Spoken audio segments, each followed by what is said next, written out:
Surface area of a circle. Oh boy, when would you figure this out? When would you do this? I can't think of any application in the electrical trade that you actually would figure out the area of a circle.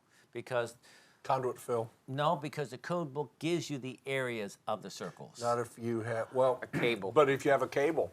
If you have a, Okay. Yeah. Okay. When we're Yeah. having raceways and we're putting wires in raceways, the code tells you what the area is of the raceway, and the code tells you what the area is of wires. But then you might have wires that are not listed in the code, like Right. PV wire. Solar PV wire is a wire that's higher voltage rated, and we have established when we talked about 310.4 on wire insulation in the code book, we talked about insulation 600 volt, higher voltage rated wire. What happens to the what? The mil thickness of the wire got greater. That's right. Well, PV wire is rated 2,000 volts, and it's really not listed in 310.4, so therefore it's a thicker insulation. And the code says, look, if you get wires that are not in this code book, you're going to have to figure out what the area is to do the calculation, because see, you can only fit so many wires physically inside of a raceway.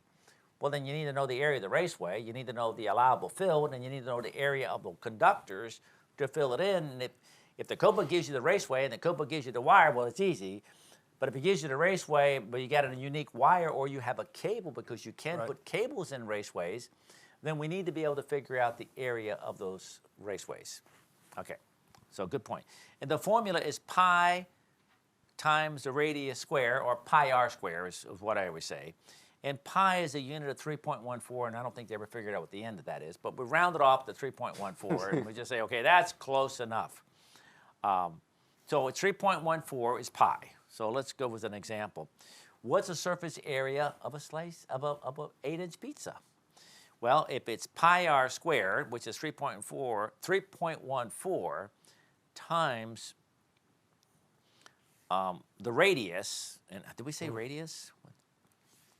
Stop. Oh, we didn't We describe a screwed up. radius, so we need to make sure we describe radius in the textbook if we don't describe the radius. Stop. Graphics wrong. Which one? The radius is not 8 inches. well, it's 8 times 0.5. And so 8 Yeah, times we're, 0.5 is we have to radius. figure Okay. out the radius. We're okay. Yeah, we're good. Radius is 4, right? Yeah, the radius. I was just going to lead into it right now. I'll start it Okay. again. Ready? Eric? In Tell 3, Jacob, start this again. Four. He'll know. Oh, Jacob, make a note. in 3, 2.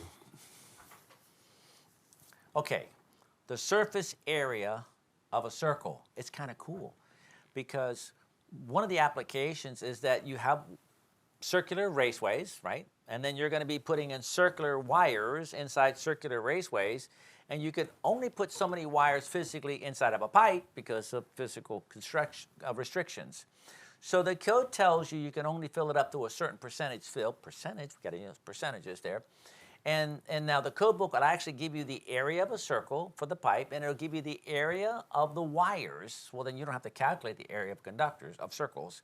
But sometimes you're going to get wires that are not actually listed in the code book, or you might even get cables that won't be listed in the code book. And then you need to be able to figure out, okay, well, how many wires or how many cables can I put in this particular raceway? Well, then you need to know the formula, and the formula is pi, the area of a circle.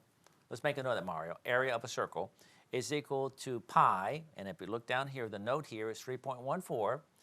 Pi, 3.14, times the radius, and maybe we'll put an asterisk note or something like that. The radius is half of a diameter. So let me get to this graphic here, and I can show you here.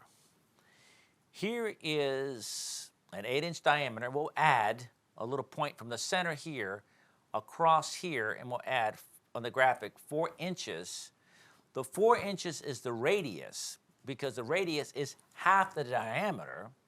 The diameter is from the outside edge of a perfect circle, and the formula is 3 times the radius squared, and the radius is half, so you can see the 8 inches, which is the diameter, times 50%, because it's half of that value. So it's going to be 3.14 times 4 inches squared, which is the radius squared. So then 3.14 is equal to, we talked about squaring a number, multiplying by itself. So 4 times 4, well then it's 3.14 times 16, which comes out to be, I wonder what that number comes out to be if it was very close to 50, and we rounded it off There's an example. We rounded off the 50 inch. So, but what's interesting about the area of circles is that if you went to a 16-inch pizza, it's still pi r squared. Pi is 3.14 times the radius, which is going to be the 8 inches, which is 50% of the diameter, squared. So 8 times 8 is 64, 3.14 comes out to be 200 square inches. Now watch this. An 8-inch pizza is 50 square inches. A 16-inch pizza is 200 square inches. You get yourself a large or extra large pizza, the amount of pizza that you get is astronomically larger. You would never, ever in your lifetime ever order a small pizza again. You always order large pizzas. And this is true, sorry. My childhood was incredibly poor. I mean, you go to MikeHolt.com/Mike, and then you can know about my story. And when you're very, very, very poor, and I happen to know math, and I'm looking to buy pizza, and a little family, and I'm trying to take off here, I'm just trying to survive, I knew about areas, because I like math, and I wondered, what does it cost me per square inch for a pizza of the different sizes? And that's when I found out, oh my gosh, I can, like, for 50% more, get like 200% more pizza. Now, the point, however, I'm trying to lead, besides that, to convince you to buy large pizzas, is that when you go to a raceway and you have a 2-inch raceway and you have a 4-inch raceway, okay? A 2-inch raceway and a 4-inch raceway, it's going to have what? What percentage more? Let me go back here. What's going to have, here. It's going to have, I don't show the multiplier, it should be 4 times in this case here. Yeah. It's going to be 4 times the larger area. Right. So it's just, because it's, watch this in math, and this is going to happen multiple times as we go along. It's the square of the voltage. It's I squared. When you get into squaring of numbers, it dramatically changes things.